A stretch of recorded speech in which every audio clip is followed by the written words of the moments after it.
Wala kang madilig doon, hindi... Maghinga.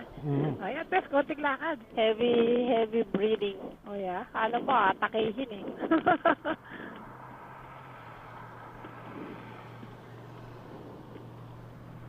Dito tayo, no? Sa labas. Ilak mo yan, Daddy. Kakanan tayo. Ilak mo yan. Sa kanan? Oo, tapos mahihit na natin yung 6 dyan eh.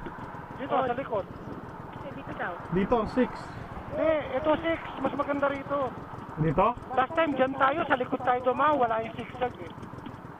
Ito ang 6 eh, no? Dito. Yeah, tingnan mo ang 6. Pakanan lang yan, oh. Hindi, 6 to. Hindi 6 yan. Ang 6 doon pa. Ano yung ano? Yung Papa six, mo. yung sign, yung 6, Daddy, nakakanan. Alin? Ha? Tingnan mo yan, ha. Pakanan lang yung 6 eh. Tuminga dito. Pagdating tayo, may 6 na nakalagay eh. Nandito Oo ang nga, 6 Daddy, doon. eh. Doon tayo galing eh. Meron din 6 dun, saka ito 6. Sige, susundan kita pag naligaw tayo. Sigurado ka, Daddy. Oo. Okay. Kasi nung padating tayo, dun yun. Nakita ko may 6 na dito. Di ba kumanan yung mga nakamotor? Ah, okay. Kita mo? O, pero dun pa yun. Ayan o yung kanto, sabi ko sa'yo, di ba 6 pupunta sa Starbucks yan, kaya kumanan ng 6. Oo. Pwede tayo dito na para hindi na tayo lalabas dito. Dito tayo sa may shell. Dito sa likod.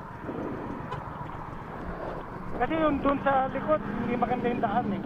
Pero hindi ba doon pa sila bago nung tulay nagkumanan? Alin? Okay, sige. Ready? Yep. Are you ready for me, Okay. Daddy? Hey, are you ready for me to get up Yeah. or no? Dito pa yata naka Go! Go on, go. Namatay ko. Tingnan mo yung aso nakatingin sa atin, no? Chihuahua yun, nandito. Ah.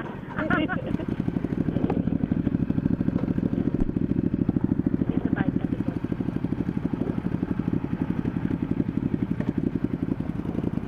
Pag hindi, mabalik tayo. Alam ko, 6 yan. O, pag hindi na, babalik tayo. Dalawa yung 6 na yan. Isa rin sa kabila, sa kabila.